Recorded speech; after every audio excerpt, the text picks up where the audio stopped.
Hey there.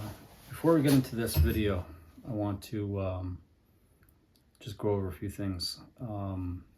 The topic of the video, dealing with live electrical outlets, it's a pretty serious thing. So if you're not 100% confident working with it, knowing that it's live, don't do it. There's certain circumstances where, for me, I've had to do work like this, mainly in this house, because it's basically gone through like knob and tube, then renovated to BX, MX cable, and then finally Romex. So there's all different kinds of electric being run in here. Not everything is on the breaker that you would think it would be on. Sometimes one breaker will turn off a ton of things throughout the house, and other breakers will turn off like one outlet. So for me to work, up and down multiple floors to find out where this power to this outlet is tied to a breaker, it just takes too long. So I will eventually go through and do that, but right now, we're trying to renovate the room. We're trying to make it look nice. We're trying to update the electrical outlets. So to me, it's easier, and working with 120 volt is better for me, or is easy for me, I should say. I don't recommend ever working with anything higher than that. Your 240s, or above. Like, don't work on those while they're live, just flat out. Way too dangerous. And make sure you shut them off. Even if you have to shut the whole house down, shut the house down. Never work on those live.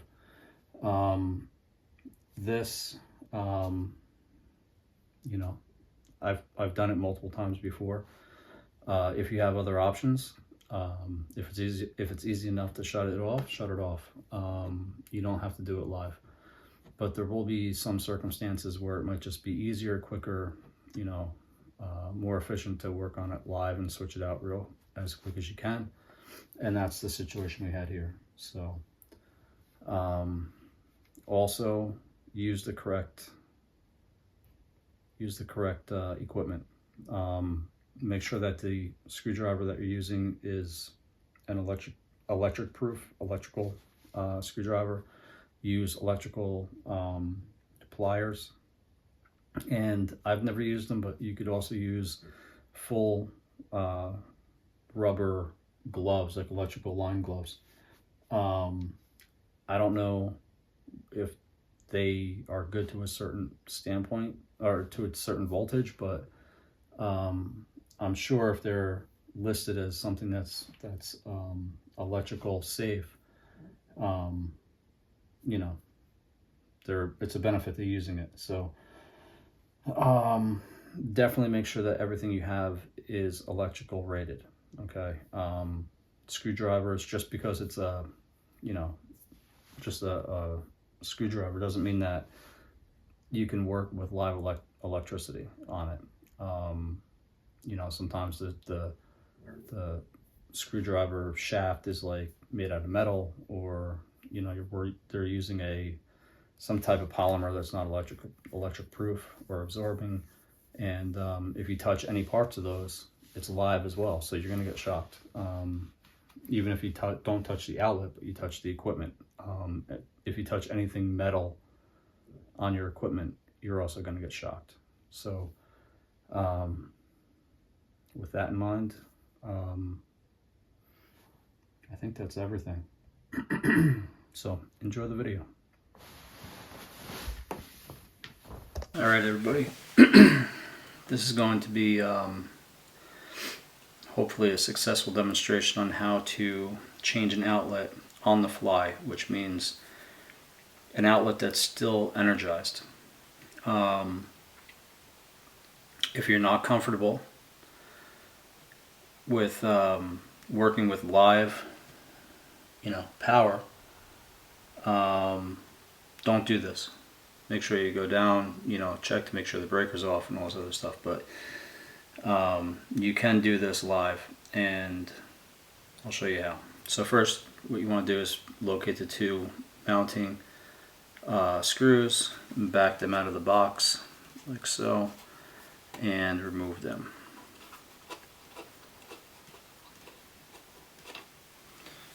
Okay, now, like all old properties, looks like these tabs are glued and sheetrocked in, so.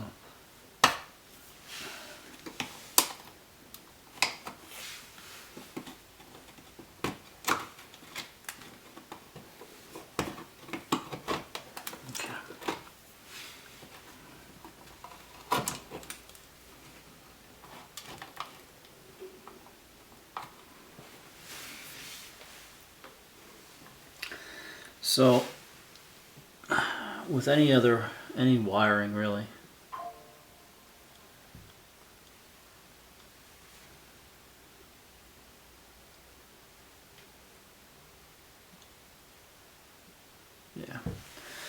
normal wiring. So we have, you can see we have a black wire here, which goes to the gold terminals. We have the white wire here, goes to the silver terminal, and we have a ground here as well. As you can handle this outlet by these tabs, okay? Do not grab it on the sides. All right, that's where the power is connected. And even if the wire is connected to one screw on one side, and you see the second screw there, there's a jumper piece of metal in between.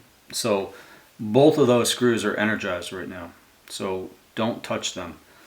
On either side, don't touch any of the screws when this is live.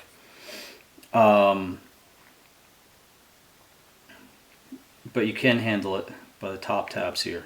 So just be careful that you don't touch anything, and when you get the wires off of the outlet, make sure you pull them away, far enough away so that the wires don't touch each other or don't arc across to the power itself, to the outlet itself.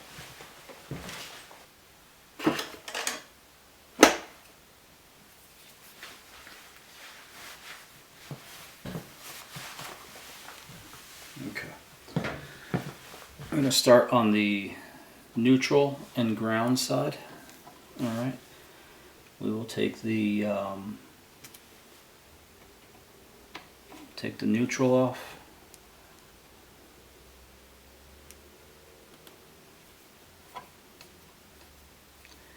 And just be gentle while you do this, okay? Be careful.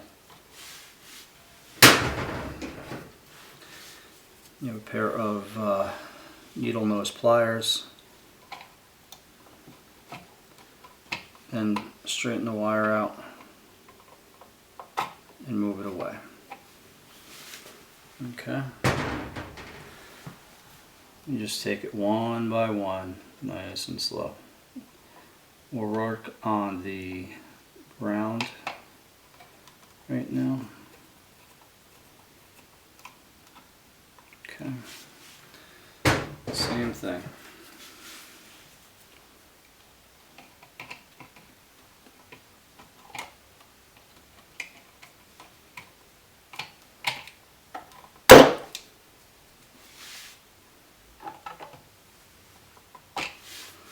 Okay.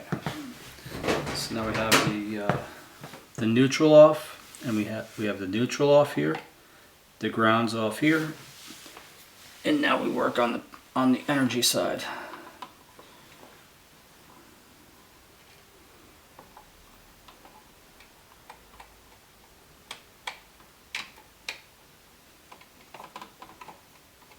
can't believe this is all painted up like this.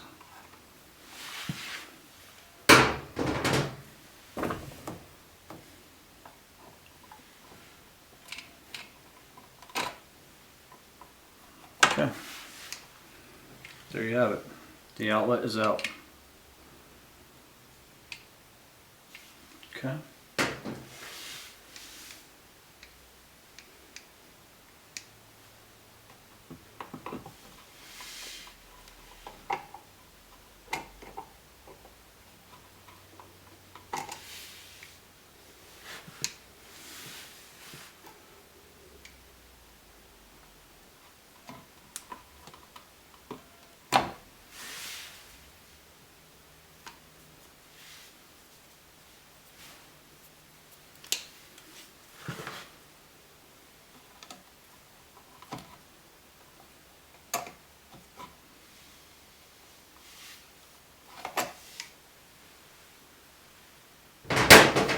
Get the other outlet.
I always like to try and pinch the wire around the terminal whenever I can. So that's the ground right there. So we'll attach the ground first.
So at this point, we put the mounting screws back into the box.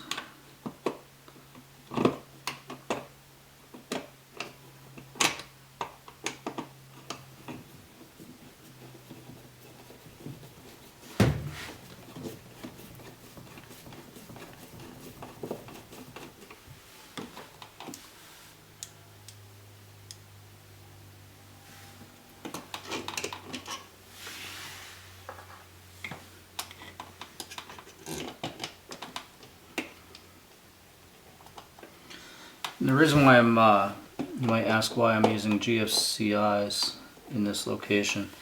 I don't use them everywhere, but this is the laundry. This is behind our laundry machine. And right above is the water lines.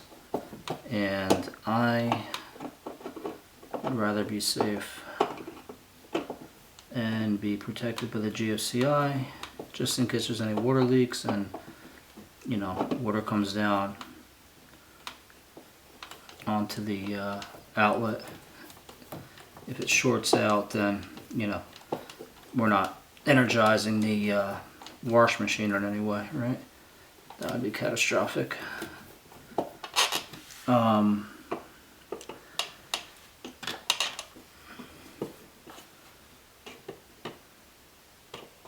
Yeah, so that's why I'm doing this with the GFCI here. And then once these are mounted, that's pretty solid. We have a nice cover.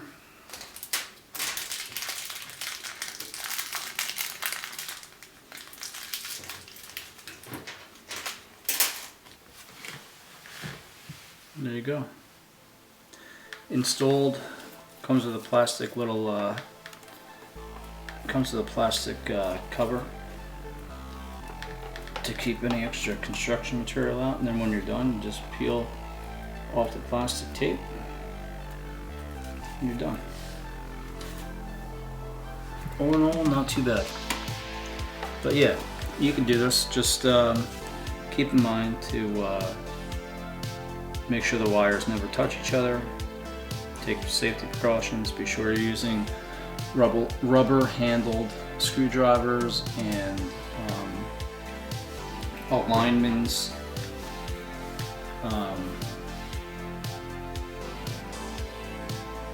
This is needle nose pliers. This is a commercial electric pliers. Buy it at Home Depot. It's I mean, they're pretty good for what their price is. I'm not sure exactly, maybe 20 bucks or something like that. But you have the wire stripping in here. You have a cutter and the needle nose. It works great. So, and you got the rubber handles. Keeps you safe. So, as long as you take precaution, you'll be able to do this no problem. All right. Okay. Take care, everybody.